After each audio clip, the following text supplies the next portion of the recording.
JR, this Chandler Simpson. Keep doing your thing on the MLBbro mixtape. Hey JR, it's Taj Bradley. I want to say I appreciate you for the landscape that you put out for us to put our content out, put our words out, put our voice out. And I appreciate you, man. And keep doing your thing with the MLBbros podcast. It's playoff time, no layup time. The bros are back like a layup line, but we do damage in the diamond mine. Highlighting the bros that might be hard to find. Will Benson, Bo Nail, and Shine, much lesser known than number 99. Jazz Chisholm elevates refine, wild and untamed for today's game. The big dogs like Mookie are in their championship zone. It's boom or bust, George Springer's back home. So many bros are the heart and soul. Bo Nail a cat soul, like Hendrix rock and roll. Like Nas shoot the gift, like Tyson shoot the fifth. Josh Nettle launching homers in the first and fifth.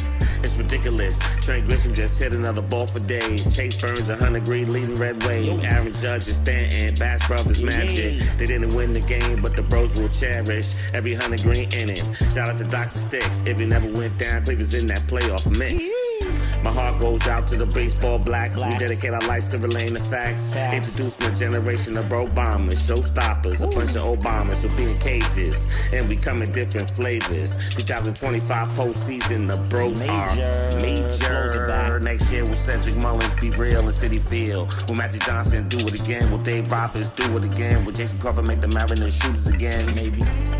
The Buddha's my friend and Devin Williams is the quiet assassin. Who's back? Mookie Betts, cause the Dodgers are zoomed in. Jemiah Jones make Tigers fun, even when they're losing. The 162 game season is the postseason where the stars become legend and bros get cats fever. It's playoff time, no layup line. The bros are back. It's playoff time, no layup line. The bros are back like a layup line. It's playoff time, no layup time. The bros are back like a layup line. We do damage in a diamond mine, highlighting the bros that might be hard to find. It's the race to November. You'll remember like a rifle in your face. See you when the pen bros on the base. It's the race to November. It's playoff time, no layup time. The bros are back like a layup line. But we do damage in a diamond mine, highlighting the bros that might be hard to find. It's the race to November. You'll remember like a rifle in your face. See you when the pen bros on the base. In the place. The sound of black baseball, baby. MLBbro Show, podcast, the Mixtape, KRP, RP, Devon Cook, Justin Petrilli, everybody made this go. Young Crit, First Lady, MLBbro Rachel, OG Mark Gray. Thanks to everybody who made the MLBbro Show podcast, the #1 baseball podcast in the world this year. iHeart, Apple Podcasts, everybody putting in that work. OG Mark Gray going deep. You know you gotta have Rob's rant by the General Rob Parker. Salute. We're just doing it big. More to come next year. We can sweat all day as we go and play. It's baseball time with MLBbro. We got that baseball bop, that MLB lean from the ball to the block, and triple beam schemes. They used to say have a jump shot. Baseball's a long shot. KRP, why you playing? Now it's our turn to bomb blocks. Black excellence is threatening to the medicine. It always points to race. We always run for excellence. The song needs the bass, just like Ricky Henderson, straight out the gates, tearing up the diamond. 10 rings in motion. Eric Davis styling the new breed. Michael Harris, Vaughn, Grissom, Mason Wynn, Lawrence Butler, Jordan Walker. Yeah, they play to win. Tamar Johnson, Justin Crawford, packed stadiums in the bro. Show's about to begin. My 4-4 blow doors like hammering. My 2-4 say Mays, Griffey Barnes, the classic blend. Bitchin' like a DJ when he spin. We've been rocking for 20 summers. Frank Robinson numbers. Ernie Banks said let's play 2. Jeter said let's win 5. Black aces win 20. That's how they survive. I see Jordan Walker. I see Lawrence Butler. I see Jason Hayward got a new swing, cut the butter. The MLBbro flow that started in the gutter, then rose like a cutter that CC throw from the rubber. We eliminated the shift, got the gift, see the stitch. Tony Gwynn used videos to see how to rip all quadrants of the plate. Look at Ozzie flip. Miss those days, but the future is thick. The MLBbro Show, live on TV. Adam Jones, Rob Homer.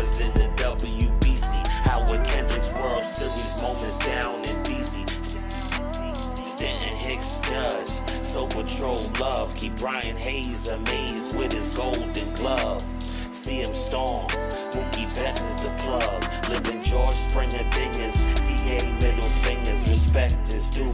Shout out to Kid Badu, living George Springer dingers. TA's quite a swinger, respect is due. Shout out to Kid Badu, this one's for you.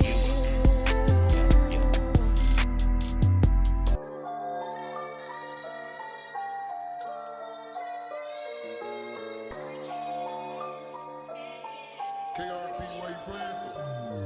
Shake hands, sock and dance, my pitching into an art form. Either close to a buck to keep the park warm. Josiah Gray Suede and no to keep a spark form. Satchel Page flake from the days of the barnstorm. Hunter Green, why the Lord bless you with that arm for? Type of wing that threw a pebble through a barn door. Charles Bradley, it's your time to rise to A status. The air least is beast, but your arms will get the apparatus. And Dr. State's always breathing dramatics. His stuff is electric, not to be disrespected. Come on, rock up. We'll be flexing Devin Williams just stressing. Airbender in the Bronx, rain down on me, brethren. Heavy is the head that wears the Bronx proud. Marvin Stroman already know how the strikes get down. My music leak like the drip from a faucet. Just make quality stars, we don't count all the losses. Jazz Chisholm went on the pivot and I'll be lost it. But we know we keep coming back with more jewels and with more flossing. Who's it gonna be this year? The bros in here. Chase Burns got a flare. There's some pros in here.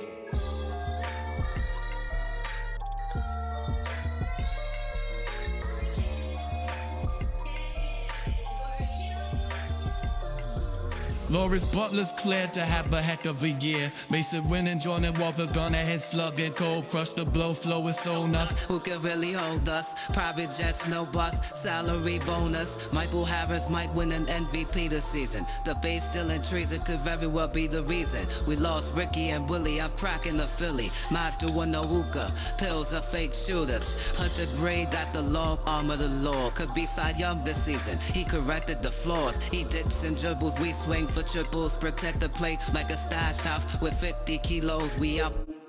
Hit the ball, scale the wall, watch the bros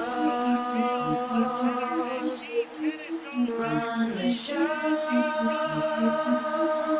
To stay in the game, you gotta lock it. Lot of hard times, lot of profit, lot of garbage, lot of homage, lot of promise. Even when you straight out of Compton, last man standing in the back, Charles Johnson. Bros blow pipe dreams, make them a reality. Throws are frightening, wheels burn calories. Full count runners going, relievers in the bullpen, all outflowing. The bros in the building, doubles, triples, not double dribbles. Bobby Bond sizzle, it's a ritual. Game rugged like Herbie Puckett. I don't measure hard in the oven. Bite as good as Bar Kenny Lofton. Elbow twitch Joe Morgan. When my glove switch, y'all start falling. Spin the block for insurance. Small ball, blue blast, now we scoring. Chin music that move with the fusion. Tamar Johnson, bats are booming. Tia and Mookie is back with the soul glow. Judge got his bag, just how the show go. Cleveland, Dr. Sticks, let that funk flow. Back to Wrigley with Marcus through the stroke show. Hit the ball, scale the wall, watch the bros run the show.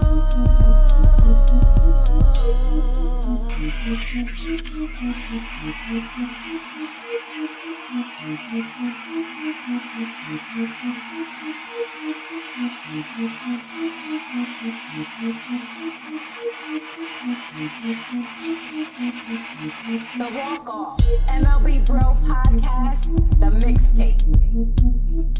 MLBbro show, hits never fading, banging, amazing, we blazing the cages, take it to the ballparks, back to the field. Aaron Judge had 62 bombs for real.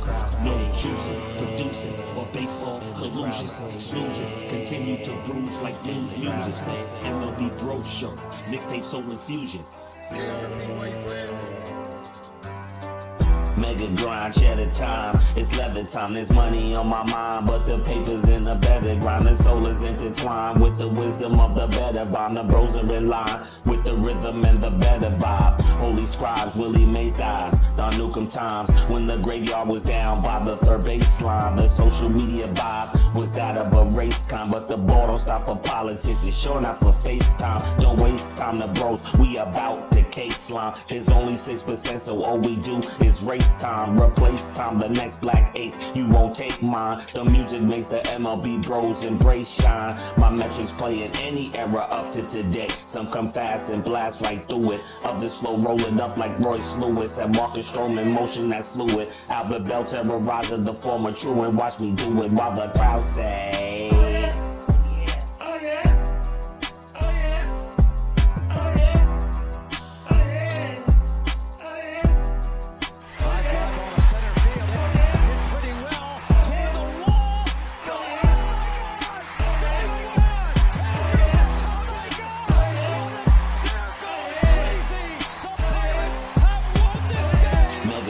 Cheddar time, it's leather time. There's money on my mind, but the paper's in the better grind. The soul is intertwined with the wisdom of the better vibe. The bros are in line with the rhythm and the better vibe. Holy scribes, Willie Mays dies. Don Newcomb times when the graveyard was down by the third baseline. The social media vibe was that of a race con, but the ball don't stop for politics. It's sure not for FaceTime. Don't waste time, the bros. We about to cake slime. There's only 6%, so all we do is race time. Replace time, the next black ace. You won't take mine. The music makes the MLB bros embrace shine. My metrics play in any era up to today. Some come fast and blast right through it. Others slow rolling up like Royce Lewis. That Marcus Stroman motion that's fluid. Albert Bell terrorizer, the former true, and watch me do it while the crowd say, oh yeah.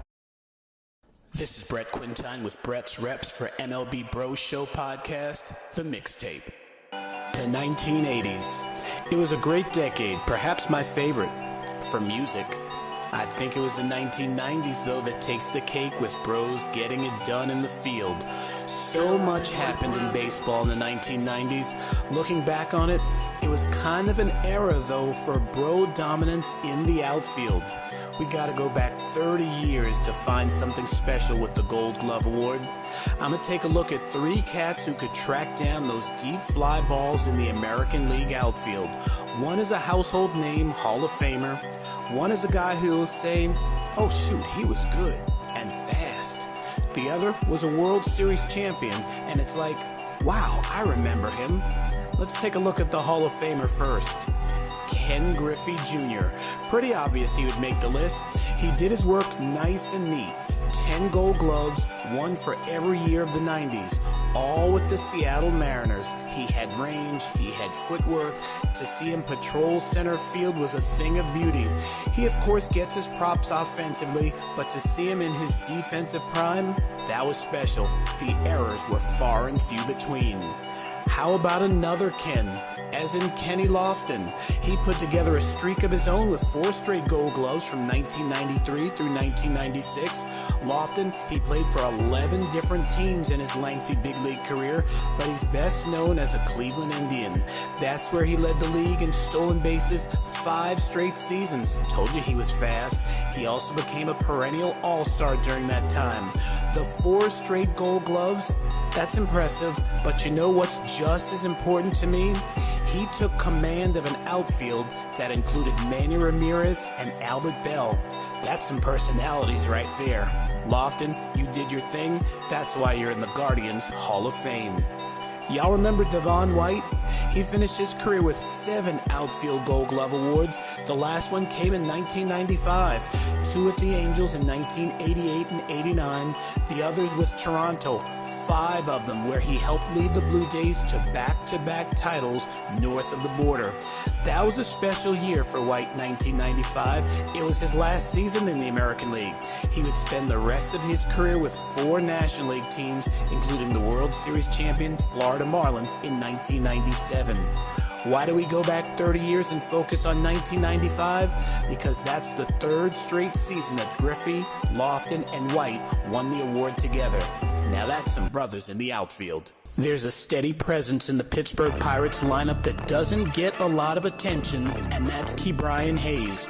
The 27-year-old, now in his 5th big league season, has been manning the hot corner ever since he arrived in Pittsburgh. With the glove, he is a master, and when he's in the lineup, which is certainly more often than not, he's in the 6 hole and getting the job done. Too young to really remember his dad Charlie finishing up his big league career, he inherited that baseball gene. He worked hard and became a first-round draft pick in 2015. I've got to say the Pirates did this young buck right. They let him progress and succeed through the minor league system. No rushing, no fast track. They let him develop. 2016, started at third base in the South Atlantic League All-Star Game. 2017, 18, and 19, let's see. He started in the Eastern League All-Star Game, started in the Futures Game, 3 consecutive minor league Gold Glove awards at third base. He showed what he can do, and he was ready for the big leagues to start in 2020. Only the big leagues didn't start when it was supposed to. You guys remember COVID? That's how ready Ke'Bryan was. 1 month into the show, his only month, he was National League Rookie of the Month in September after hitting .376. Opening day starter at third base in 2021, Gold Glove finalist in 2022. He finally got that coveted Gold Glove award last season, and he deserved it. .984 fielding percentage with just 6 errors committed. What I like about the young buck, he saves runs defensively, and he also got the Roberto Clemente Award last season, which means he was the team MVP. That says a lot. Time will tell if he catches his dad's offensive numbers, but the one thing the younger Hayes has that Charlie doesn't is that Gold Glove sitting on the mantelpiece. I look back at another standout third baseman, however, and I realize that prior to last season, Terry Pendleton was the last bro to win a Gold Glove as a third baseman, and that was way back in 1992. Ke'Bryan, Pendleton has 3. I think you have at least 2 more in you as well. Gold Glove bros in the National League outfield. I need to see more of them. I want to see more of them. Don't get me wrong, there's some slick fielding cats out there. Mookie Betts, Trent Grisham, they represented very well together in 2020 and 2022, but after that it starts to thin out a little bit. I want to take a look at a 5-time winner and another guy who snagged it just once, and trust me, taking home 1 Gold Glove is hard to do. One guy is retired, the other currently on the injured list. Jason Hayward, a true veteran, but I don't think many people are aware that he has 5 Gold Gloves to his credit, with 3 different teams. This guy is all about the National League. 2012 and 2014, he wins it as a member of the Atlanta Braves. What was impressive about 2012, he hit a career-high 27 home runs. He's an all-around player. 2014, he committed just 1 error all season long. He knows how to track it down. 2015, he took home the honor, and that was his only season as a St. Louis Cardinal. .293 batting average and a career-high 23 stolen bases. 2016 and 2017, he finished up that 4-season streak, this time with the Chicago Cubs, the World Series champion Chicago Cubs. That has a nice ring to it for those Northsiders. Since then, Hayward has played for the Dodgers, the Astros, and currently on the injured list with the San Diego Padres. 16 years in the bigs. Yeah, Jason, you're golden in my book. Lorenzo Cain. He's the last bro not named Betts or Grisham to win the award in the outfield. 2019 was a good year for him. A .994 fielding percentage that was the best of all Major League center fielders. Gold Glove caliber for the Milwaukee Brewers. Cain opened and closed his 13-year big league career with Milwaukee, but was always a popular Kansas City Royal. He won a World Series with them in 2015. Cain was always able and has the hardware to prove it. Normally I got 5 on it, but in this case, it's 4 bros who did their work behind the plate. 2 are no longer with us. One is a true dish master, and the other has seen some time in the big leagues, and he's still trying to find his way to stay in the show. Playing catcher is quite demanding, and it's not that the brothers can't do it. It's just, in my opinion, there's other positions that they can excel at. Let's take a look at my 4. You gotta start off with Roy Campanella. Right off the bat, he was a Hall of Famer. 8-time two-time All-Star with the Brooklyn Dodgers. You know what? He did it 3 times in the Negro League, so he's an 11-time All-Star. 3-time National League MVP, 1951, 53, and again in that magical year in Brooklyn of 1955, World Series champions. He could hit, but you know what stood out? The fact that he threw out 57% of runners who tried to steal against him in his career.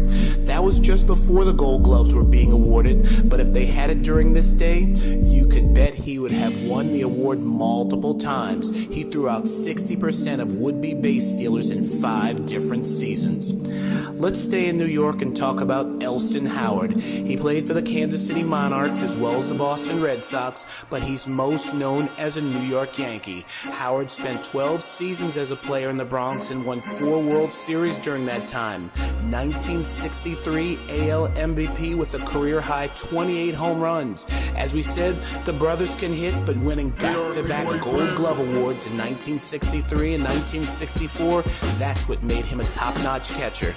Mr. Campanella, Mr. Howard, rest in peace, gentlemen. Charles Johnson.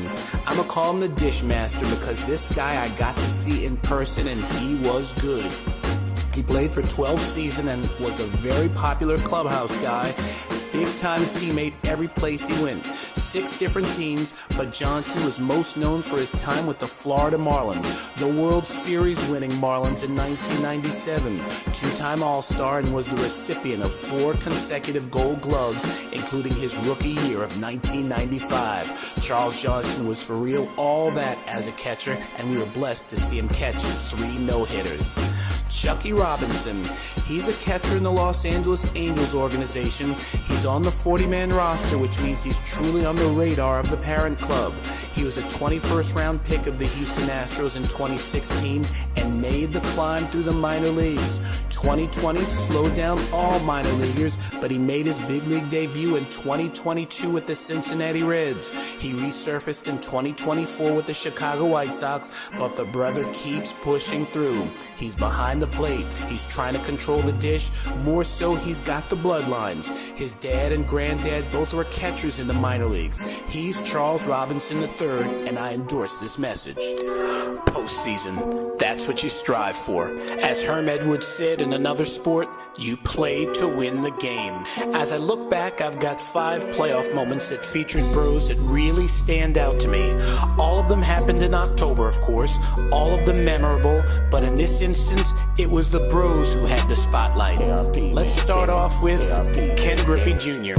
The year was 1995, and the Seattle Mariners All-Star was truly in the middle of 11 straight All-Star seasons. The Mariners had to fight all season long and won a tie-breaking game against the California Angels 9-1 to advance to their first ever playoff series. It came down to a deciding Game 5 in the American League Division Series against the New York Yankees. Bottom of the 11th, yeah, it was Edgar Martinez who doubled home Joey Cora from second to tie the game, but the speed of the then 25-year-old Ken Griffey Jr. allowed him to score from first, giving the Mariners the come-from-behind win. Quite memorable seeing Griffey hustling around third base and the smile on his face at the bottom of the home plate pile. That's something that baseball fans won't forget at the now imploded Kingdome. Another big moment comes from the late Hall of Famer Kirby Puckett. 1987, Game 6 of the World Series against the Atlanta Braves. 3-3 game in the bottom of the 11th inning. Puckett delivers the game-winning homer to send the series to a 7th game. The Minnesota Twins, they would go on to win the World Series the following night. Puckett, he hit .319 that season and was truly in the middle of 10 straight All-Star campaigns. The scene of him rounding the bases and the thrill of victory at the Metrodome was something special.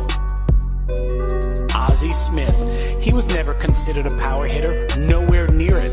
His mastery was always with the glove. In 1985, though, the switch hitter did something he had never done before, and that's homer from the left side of the plate.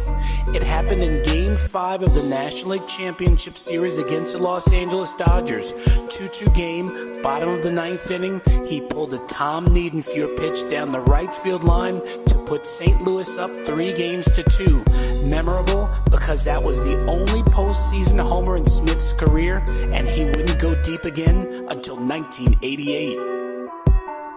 Walk off north of the border. That's all about Joe Carter and the Toronto Blue Jays. Blue Jays were looking to defend their World Series title against the Philadelphia Phillies. Bottom of the ninth inning, up 3-2, but down 6-5 in the game. Fellow bro Ricky Henderson on second, Paul Molitor on first. Carter was in a great position to drive in runs. He decided to end things right there and drive in 3 with a home run, giving the Blue Jays another World Series win. And yeah, Carter had the time of his life rounding the bases. The New York Yankees. They've got a lot of history. I mean a lot of history. But it wasn't until 1976 that they returned to the World Series after a 12-year absence. League Championship Series was a best-of-5 back then, and the Yankees-Royals rivalry was just getting started. Chris Chambliss had an all-star season that year. Game 5, series tied at 2, 6-6, bottom of the ninth inning. Chambliss took Mark Littell's first pitch over the wall in right field, giving the Yankees a 7-6 win. Chambliss hit .524 in that series and also .313 in the World Series loss the following week. The amount of fans that rushed the field that night was crazy. He's dodging people, knocking folks over. It was a mob scene, my friends. He never did touch home plate though. It was gone. What a season it's been for the MLBbro Show podcast, the Mixtape. Season 5 of our 27th episode of the 162-game MLB season. We hope our journey through beats and baseball provided you with a cultural connection that gave you a better, live understanding of America's pastime and the greatest game on earth. The Dodgers and Mookie Betts are trying to go back-to-back. Seattle Mariners have 2 bros and Josh Naylor the Impaler and J.P. Crawford leading the charge as they advance to the American League Championship Series for the first time since 2001. George Springer Dinger won the Houston Astros a World Series back in the day, and he's back with the team from up north, Toronto Blue Jays, looking to make magic happen for the first time since 1992-93 up there when they went back-to-back with Joe Carter, who hit the biggest walk-off ever. Shouts to Ryan's Rationale and Brett's Reps for keeping this stuff consistent. The Players Alliance, the Negro League Baseball Museum, and Bob Kendrick, Tony Clark, Curtis Granderson, my man KRP, Gary Sheffield and the crew, and all the bros who make this happen. All-Star Game in Atlanta was a blast again. Jazz Chisholm still owes the Gambler a collabo. Return to Rickwood was dope. East vs. West. And last but not least, shout out to Major League Baseball for supporting our grind and understanding why it's important to celebrate the 6% black and brown players in baseball and their accomplishments throughout history as it pertains to this glorious game. Rest in peace, Ricky Henderson, and all of the legends we lost this season and last season. Catch you in 2026 though. Stay in the cage, stay on our page. MLBbro.com, MLBbro Show Podcast, the Mixtape. It's the Gamble, we out.